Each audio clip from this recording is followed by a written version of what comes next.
हमारा टॉपिक चल रहा है द्वितीय अफगान साम्राज्य, जिसके अंतर्गत हम कर रहे हैं शेरशाह सूर, जिसके अंतर्गत हमने शेरशाह सूरी का राज्यारोहण और उनके विजय अभियान देख रहे थे, जिसमें हमने लास्ट रायसीन की विजय डिस्कस किया था। आज इसी टॉपिक को हम कंटिन्यू करेंगे। मुल्तान और सिंध की विजय। शेरशाह ने गख्खर प्रदेश में खवास खां और हैबत खां को तैनात किया था, लेकिन इनमें आपस में मनमुटाव होने के कारण खवास खां को वहां से हटाया गया। हैबात खां को प्रांत का गवर्नर बना दिया गया और हैबात खां को फतेह खां जाट और फतेह खां दोदई से सामना करना पड़ा।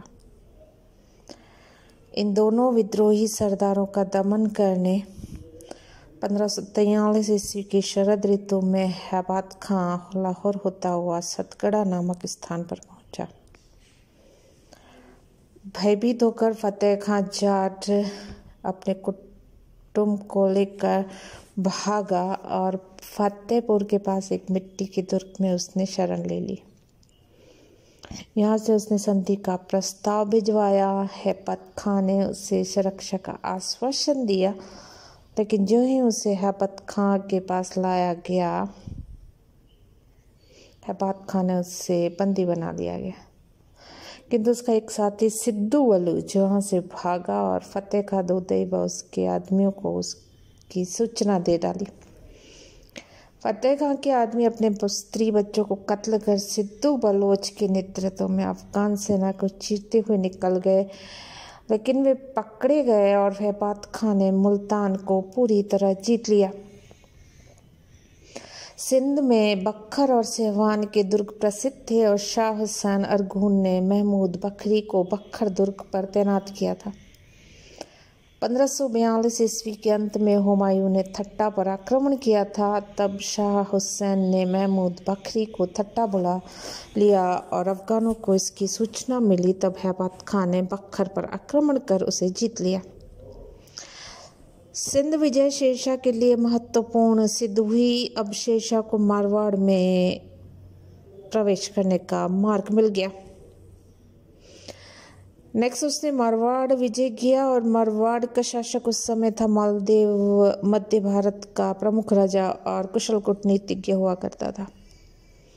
उसने मारवाड़ के आसपास के क्षेत्रों पर भी अधिकार कर लिया और बीकानेर के राव कल्याणमल को पराजित किया और आधे से अधिक राज्य पर अधिकार भी कर लिया।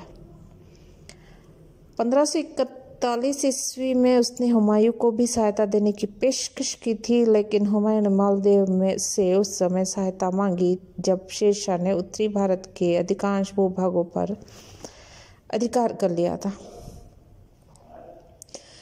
इस समय शेरशाह ने भी मालदेव को कहलवाया कि वह हुमायूं को शरण अथवा सहायता न दे तथा उसे बंदी बनाकर शेरशाह को सौंप दे।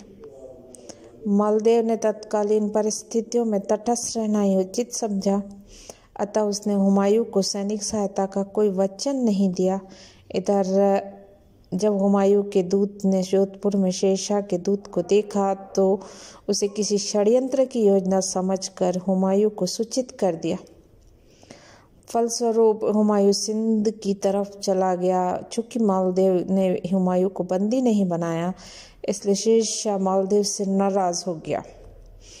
वहां बीकानेर का राव कल्याणमल, जो मालदेव से पराजित हुआ था, शेरशाह से जा मिला और उसे मालदेव पर आक्रमण करने हेतु प्रोत्साहित करता रहा। मालदेव जैसा शक्तिशाली शासक शेरशाह के लिए असहनीय था, अतः दोनों में संघर्ष निश्चित था। 1543 ईस्वी के अंत में रायसीन विजय के बाद शेरशाह ने मारवाड़ को जीतने का निश्चय करते हुए 80,000 सैनिकों के साथ मारवाड़ पर चढ़ाई कर दी। मालदेव भी अपने 40,000 सैनिकों लेकर शेरशाह का मुकाबला करने चल निकला। दोनों सेनाएं जेतारण के पास सुमेल नामक स्थान पर 1 माह तक आमने सामने पड़ी रही। मारवाड़ जैसे बंजर क्षेत्र में शेरशाह के लिए रसद आदि एकत्र करना कठिन हो गया। ऐसी विकट परिस्थितियों में शेरशाह ने कूटनीतिक चाल चली। उसने राठौड़ सरदारों की ओर से एक जाली पत्र मालदेव के शिविर में डलवा दिया। इस पत्र को देखते ही मालदेव को अपने ही सरदारों से विश्वासघात होने की शंका हो गई और उसने युद्ध न करने का फैसला कर लिया। लेकिन जेता और कुपा नामक राठौड़ सरदार अपने 12,000 आदमियों को लेकर अफगान सेना पर टूट पड़े ताकि उनके विश्वासघाती होने का कलंक मिट सके। यद्यपि राठौड़ राजपूतों ने अपनी अद्भुत वीरता का परिचय दिया, किंतु मुट्ठी भर राजपूत 80,000 अफगानों के सामने न टिके। एक एक राजपूत लड़ते लड़ते कट मरा। यद्यपि मालवे के सामने सच्चाई आ गई, किंतु तब तक राजपूत सेना पूरी तरह बिखर चुकी थी। शेरशाह राजपूतों के शौर्य को देखकर दंग रह गया, क्योंकि मुट्ठी भर राठौड़ों ने भी उसे काफी क्षति पहुंचाई थी। उससे विवश होकर यह कहना पड़ा कि एक मुट्ठी भर बाजरे के लिए वह अपना साम्राज्य ही खो बैठता। मालदेव यहाँ से सिवाना चला गया और अजमेर से आबू तक का क्षेत्र शेरशाह के अधिकार में आ गया और मारवाड़ की व्यवस्था का दायित्व खवास खां ईसा खां को सौंपकर शेरशाह चित्तौड़ की ओर चला गया। मारवाड़ पर अफगानों का अधिकार अधिक समय तक न टिक पाया और शेरशाह की मृत्यु के 2 महीने के अंदर ही मालदेव ने जुलाई 1545 ईस्वी में 1545 ईस्वी में पुनः मारवाड़ पर अधिकार कर दिया। नेक्स्ट विजय देखें तो मेवाड़ विजय और राजपूताना पर नियंत्रण। राणा सांगा की मृत्यु के बाद मेवाड़ में अव्यवस्था और अराजकता का माहौल। इस अव्यवस्था के काल में बनवीर ने शिशु राजकुमार उदय सिंह की हत्या का प्रयास किया। धाय पन्ना ने अपने पुत्र का बलिदान देकर राजकुमार उदय सिंह की जान बचा ली और 1542 ईस्वी में उदय सिंह मेवाड़ की गद्दी पर बैठा। 1544 ईस्वी की वर्षा ऋतु में शेरशाह ने मेवाड़ पर चढ़ाई की और उदय सिंह अल्पवयस्क था और सरदारों में अफगानों का सामना करने का साहस नहीं। जब शेरशाह चित्तौड़ से केवल 24 मील दूर था, दुर्ग रक्षक दुर्ग की चाबियां लेकर शेरशाह के पास गए और चाबियां उसे सौंप दी। अब शेरशाह कुंभलगढ़ की ओर गया बिना किसी विरोध के अधिकार। इस प्रकार राजपूताना अधिकांश भाग अफगान सत्ता के अधीन आ गया। कानूनगो ने लिखा है कि शेरशाह ने राजपूताना के शासकों की स्वतंत्रता को पूर्णतः समाप्त नहीं किया, बल्कि उनके राज्यों को उन्हीं के अधिकार में रहने दिया। शेरशाह की यह नीति थी कि राजपूताना की रियासतों का राजनीतिक पृथक्करण कर रहे ताकि वे अफगानों के विरुद्ध संगठित न हो पाए। अतः राजपूताना के महत्वपूर्ण भागों पर नियंत्रण रखने के लिए शेरशाह ने राजपूताना के महत्वपूर्ण स्थानों पर अपनी चौकियां स्थापित कर दी थी। नेक्स्ट उसका विजय अभियान है कालिंजर। कालिंजर में देखें तो शेरशाह ने रीवा के राजा वीरभान बघेल को दरबार में बुलाया, लेकिन उसने शेरशाह से भयभीत होकर कालिंजर के राजा कीरत सिंह के यहाँ शरण ले ली। शेरशाह ने कीरत सिंह से मांग की कि वह वीरभान को उसे सौंपे, लेकिन कीरत सिंह ने उससे देने से इनकार कर दिया। राजपूताना अभियान के बाद नवंबर 1544 ईस्वी में शेरशाह कालिंजर गया और दुर्ग को घेर लिया। घेरा लगभग चला 1 वर्ष तक, किंतु दुर्ग पर अधिकार नहीं हो पाया। अब शेरशाह ने दुर्ग की दीवारों को बारूद से उड़ाने के लिए बारूद का जाल बिछाया और इतना उच्च बुर्ज तैयार किए कि दुर्ग का भीतरी भाग स्पष्ट दिखाई दे। 22 मई 1544 ईस्वी को आक्रमण की आज्ञा दे दी। शेरशाह स्वयं बुर्ज पर चढ़ गया और बारूद का एक पतीला दुर्ग के भीतर फेंका, किंतु वह पतीला दुर्ग की दीवार से टकरा गया और बारूद के ढेर में जहां शेरशाह खड़ा था आ गिरा, जिससे भयंकर विस्फोट हुआ। इस विस्फोट में शेरशाह बुरी तरह जल गया, अतः उसे शिविर में लाया गया। शेरशाह ने आक्रमण जारी रखने का आदेश दिया। अफगानों के आक्रमण सफल रहा और उन्होंने दुर्ग पर अधिकार कर लिया। विजय की सूचना शेरशाह को दी गई। चेहरा प्रसन्नता से खिला, लेकिन उसके तुरंत ही बाद उसकी मृत्यु हो गई। शेषा की शासन व्यवस्था को देखें तो शेषा न केवल एक सफल विजेता है, कुशल कूटनीतिज्ञ, साथ ही साथ श्रेष्ठ प्रशासनिक प्रतिभा का धनी भी है। उसके प्रशासन का मुख्य उद्देश्य था जनता की भलाई करना। वह कहा करता था कि राजा का कर्तव्य है कि वह लोगों के जीवन और उनकी संपत्ति की रक्षा करे, न्याय और समानता के नियम सभी व्यक्तियों पर एक समान लागू करे। वह अपने अधिकारियों को कठिन अनुशासन में रखे ताकि वे प्रजा के साथ अनुचित व्यवहार न कर सके। प्रोफेसर श्रीराम शर्मा ने लिखा है, जो लोग यह कहते हैं कि बाबर के पास समय का अभाव था इसलिए वह सुचारू रूप से प्रशासन का कार्य करने में असमर्थ रहा, वे शेषा के प्रशासन के कार्यों को देखते हुए अवश्य अपने शब्दों को वापस लेने में संकोच नहीं करेंगे।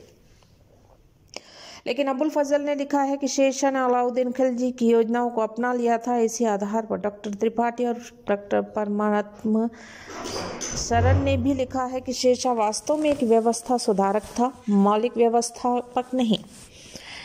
किंतु इस प्रकार की धारणाएं उचित प्रतीत नहीं होती। प्रोफेसर क्रूक और प्रोफेसर कानूनगो के तथ्यों के आधार पर यह सिद्ध करने का प्रयास किया है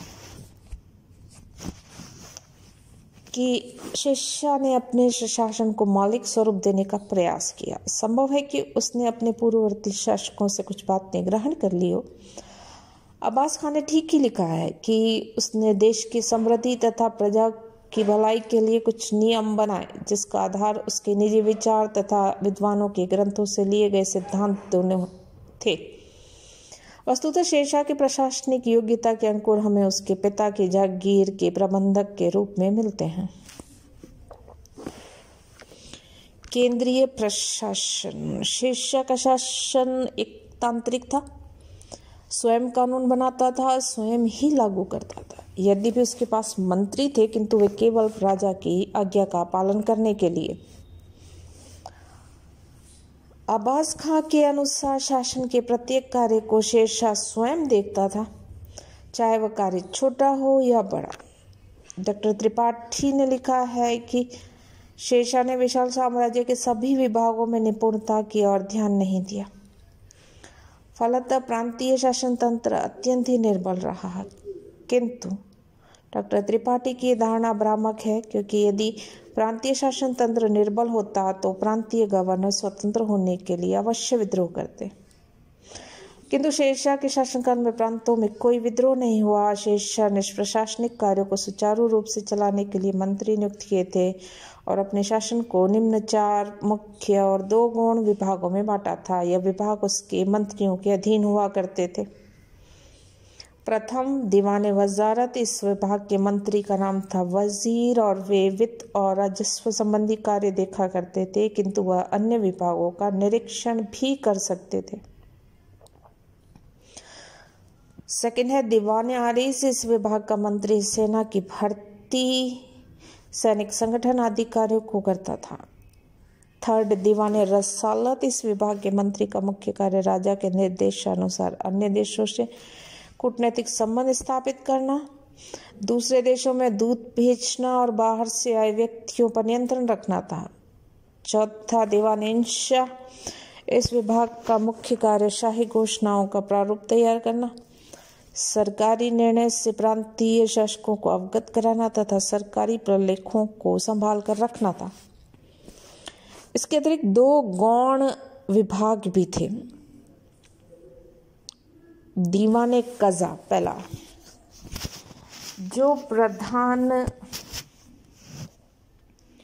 काजी के नियंत्रण में होता था।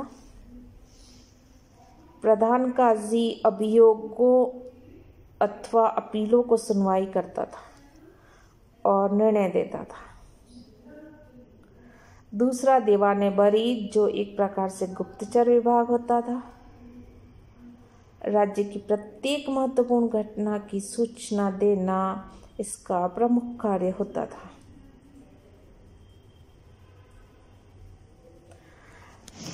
यही विभाग डाक का कार्य भी करता था। बादशाह के लिए एक और अतिरिक्त एक खानसामा नामक अधिकारी बादशाह के व्यक्तिगत गृह प्रबंधन व शाही महल के सैकड़ों नौकरों पर नियंत्रण रखता था।